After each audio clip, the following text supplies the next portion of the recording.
Здравствуйте, самые лучшие зрители! Меня зовут Полина. Чему радуются нормальные девочки? Новым джинсам, новым нарядам. А чему радуются рукодельницы? Новым дыркам на джинсах. Потому что их можно использовать для рукоделия и продолжить работу над очень интересным лоскутным полотном. Нам нужны заготовки. Квадраты 12 на 12 сантиметров. И таких деталей надо много.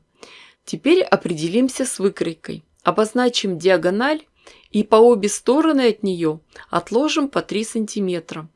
Надо, чтобы центральная часть была 6 сантиметров шириной.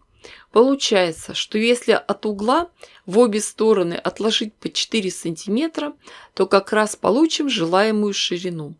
Как дальше работать? Можно вырезать эту центральную часть, накладывать на готовые квадраты и обрисовывать. Или просто от двух противоположных углов делать отметки на расстоянии 4 сантиметра. Девочки, думаю, что у каждой мастерицы найдутся самые разные обрезки тканей, которые сложно куда-то использовать дальше. Они или маленькие, или узкие. Как их привести к общему знаменателю? Смотрите видео до конца. Наша задача цветными тканями закрыть углы квадратов, поэтому к нарисованным линиям прикладываем имеющиеся обрезки. Прекрасно, если этим кусочком можно сразу же закрыть угол. Если нет, то нашиваем несколько полосок. Край полоски подгибаем, выравниваем и пришиваем сверху на черные квадраты. Почему делаем именно так? Потому что в этом случае видно линию, по которой мы шьем. Шьем все детали одну за другой гирляндой. Нитки не обрываем. После этого просматриваем детали, разъединяем и отрезаем лишнюю ткань. Дальше закрываем оставшееся пространство. Когда отшили одну сторону, также работаем и с другим углом. Следите за тем, чтобы ткани на каждом кусочке были разные. Так результат получается гораздо интереснее.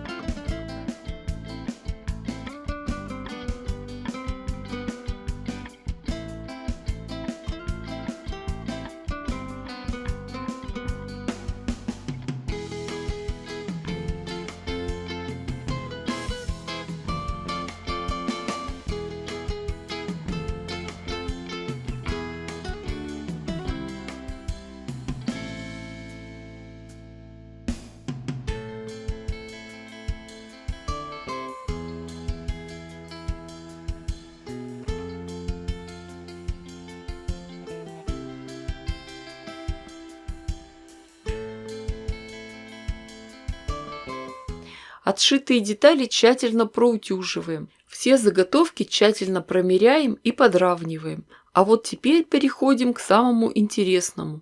Собираем и выкладываем узор. Посмотрите, поперекладывайте детали. Когда нас все устраивает, переходим к соединению заготовок.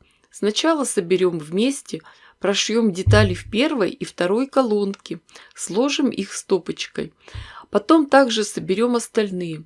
Как шить, постоянно показываю и рассказываю в своих видео. Строчку делаем крепкой, мелкой, закрепки обязательны. Шьем гирляндой, нитки не обрываем. Никаких лишних стежков между деталями не делаем. Следим за тем, чтобы совпадали начала цветных вставок.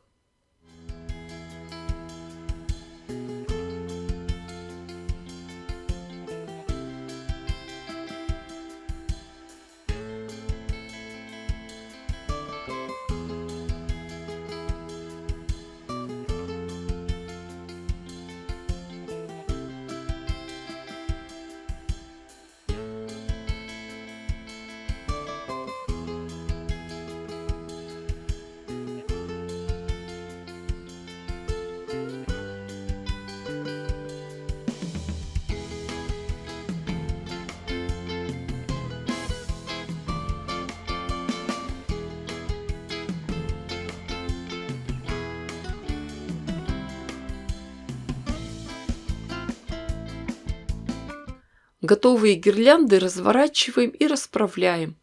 Вот здесь можно эти швы пропарить утюгом. А дальше уже сшиваем готовые гирлянды. И получается очень интересная конструкция. Все детали держатся на нитках и на соединительных швах. Нам остается только прошить все по горизонтали. При этом припуски на швы в местах стыковок направляем в противоположные стороны. Мои самые внимательные зрители помнят, что с этим полотном мы уже работали раньше, а сейчас мы его еще увеличили. Размер получился 115 на 125 сантиметров. Хочется из этого сделать детский игровой коврик-плед. Основа очень тяжелая и плотная. На моей бытовой швейной машинке будет сложно прошить большую толщину, поэтому на обратную сторону поставим термостежку. Соединим ее с красивой лоскутной частью и заколем английскими булавками для квилтинга. Стежку будем делать прямыми линиями, а строчку сделаем декоративную. Трикотажный шов, зигзаг в 3 прокола. Так будет легче прошивать толщину. Все швы начинаем с одной стороны. Дошли до края. Следующий шов начинаем с той же стороны, что и предыдущий.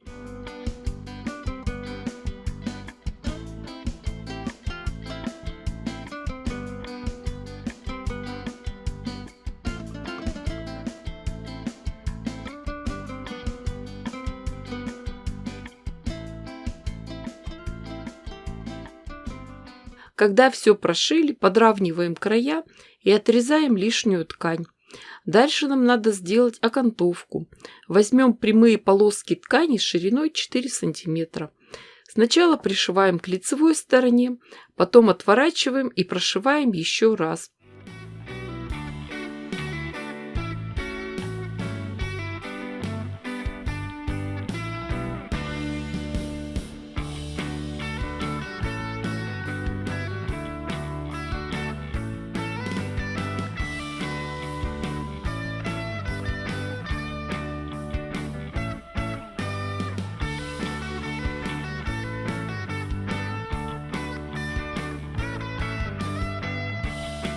И готов очень интересный лоскутный плед с сияющими кристаллами на черном фоне. Девочки дорогие, вы же понимаете, что я дала вам идею. Шейте, творите, вытворяйте. Не ждите чудес, чудите сами. Уверена, что у вас все получится гораздо лучше, красивее и интереснее, чем у меня.